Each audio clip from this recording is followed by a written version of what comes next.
their multivitamins, chances are high that they might make money too. There's a number of alternative medication that is under research, through the Medical Research Council. So we hope, at the end of the day, good results will come out of that. But the fact is that at the moment, we know that ARVs have been researched, and there's overwhelming evidence in terms of their efficacy.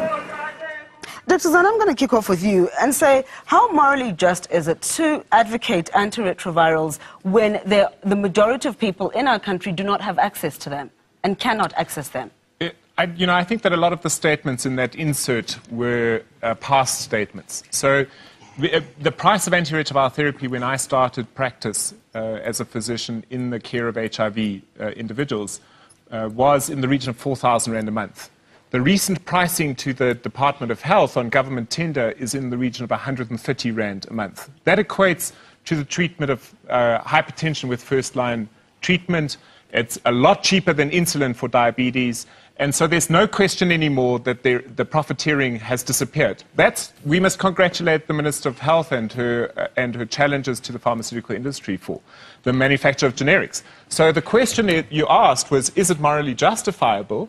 I think what's morally not justifiable is to waste a debate about whether these drugs work. And we should, in fact, be having a debate on how fast and how quickly can we roll out antiretroviral therapy to the most sites in South Africa. I was recently in the Northern Cape. They are desperate to, in fact, get a number of government rollout sites initiated in the Northern Cape with populations in queuing of up to 6 months to access this treatment. Well, but two things must happen. Before I come to your two things, I want to come to you, Dr. Rasnick, and try and understand in terms of the vitamins that are being sold, how accessible and financially reasonable are they in terms of cost? Well, before I answer that, I have to respond to this just a little bit. The ancient Romans said it best, cui bono, who benefits? President Bush's $15 billion PEPFAR program is a simple money laundering scheme to transfer the wealth of American taxpayers into the bank accounts of the pharmaceutical cartel. Treatment Action Campaign and other brown shirt organizations play a necessary role in this grand extortion by setting the limits on permissible discourse. It's their job to make the expensive antiretroviral drugs look like an essential good that is being denied poor people. The drug companies don't mind being the bad guys as long as they get their ransom. Doctor, I'm going to interrupt you there and direct the question to you in terms of cui bono. Right.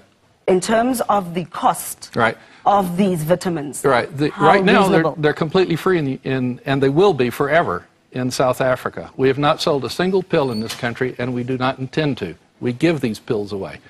In the Kailicha study near Cape Town, that was the most moving experience in my life after studying AIDS for a quarter century, to see all of these people in that study, all of their AIDS-defining diseases, reverse as a consequence of taking these micronutrients. And these were free. So it didn't cost a cent. I must quickly interject there. Kailicha is one of the most successful antiretroviral therapy rollout sites in the country. These people were not on the drugs. My colleagues, Professor Wood and Catherine Orrell, are doing a sterling job of reaching many members of the community. So I would be careful about how your claims are. These people did not take the drugs. Can I just respond by saying that what is being said is interesting, and I like that.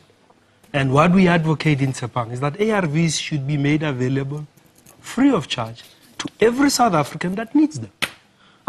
Whatever he is providing for free, somebody pays to make it. And we should collectively sit as a nation, answer the question that you asked Ian. Why are people not having access? That's what we should be debating. Why aren't people taking them? We need 800,000 people need to be on ARVs. Why only 100? And if there's alternative therapies that can prove to be effective and safer, why are they not being properly funded so that they are properly researched? We're looking for what will help the people. And to go back to your question that you asked, my alma mater, University of KwaZulu-Natal, Nelson Mandela Medical School, is doing a collaborative research with traditional healers because they are being used extensively. And it's something of the past that we're not harnessing the best from both healing arts.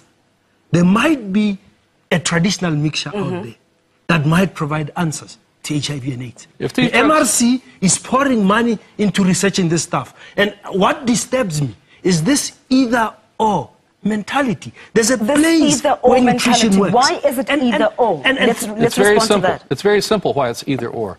The retroviral drugs, as I've already said, have never been shown to prolong life or even improve the quality of life, regardless of what anybody said in here. They've never been shown that. And it's clear that they're extremely toxic. They're lethal. In fact, they're so toxic they destroy the bone marrow and cause immune deficiency, leading to a new syndrome that the AIDS orthodoxy is called immune reconstitution syndrome for those people that are taking the antiretroviral drugs.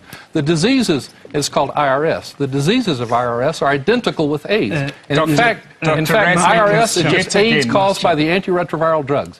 Dr. Rasnick, yet again, is quoting vastly out of context. The iris syndromes are a syndrome that, in fact, lead where there's immune reconstitution provided by the antiretroviral therapy, leading to an inflammatory response to the disease that is present, such as tuberculosis. Dr. Rasnick, my colleague that I can quote, Professor Wood in Cape Town. Let's bring Professor Mhlongo in here. I've been very quiet, sir. Yeah, I've been very quiet, very quiet. because I don't like a shouting match. I say things and I keep quiet. The position is this. In 1960, there were claims about the value of using thalidomide by a lot of doctors in the United Kingdom. I trained in the United Kingdom, and Dr. Trapper knows this because he stayed at my house in England when he came to specialize. Your point, sir, sorry. Yeah, my point is, there was a lot of denial about the toxic effects of thalidomide. You just go to the UK today and see these adults now with no limbs at all. Now, the advocacy of these antiretroviral therapies, despite the evidence from manufacturers, he has read them, and I'm not going to repeat that, it concerns me, that the doctors advocate this with missionary zeal. Can I just point out a few things? We report truthfully, we report clearly. There are side effects, and we report them truthfully. People live, we report them truthfully. It prolongs lives. We have a constitutional court judge, Edwin Cameron. He's living with HIV and AIDS. Read the book, Learn. What we have to concentrate on, Maschab, is how do we save the many people that are falling off the cliff, whilst looking for better treatment options. For now, in late-stage disease, ARVs offer not only hope, they delay the time of parents passing on, they delay the age of orphanages, they restore people to good health so that they can go home and alleviate the poverty that the disease inflicts upon us. We have too many parentless homes. Poverty is rising. And what we need to do is to constructively engage, to say there's 750,000 South Africans that need life-saving medications. Okay. There's a need for proper answers. Let us work together to save ourselves as a nation. I don't want to argue. That is what Dr. Letlap is advocating and saying people are dying. Vitamins.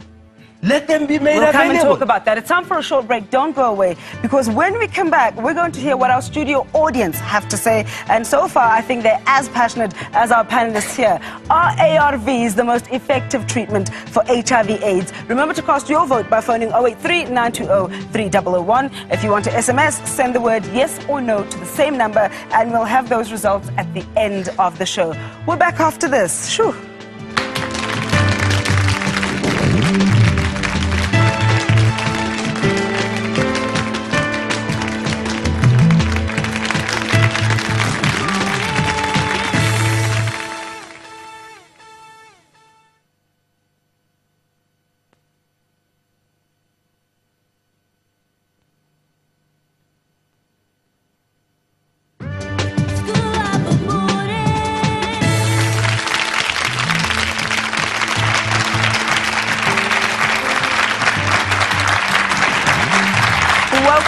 tonight's big question: are ARVs the most effective treatment for HIV/AIDS? Now, Dr. Letlape, just before the break, said it would be wonderful if everybody can come together and work together towards finding a solution. How possible is this, considering the all-or-nothing approach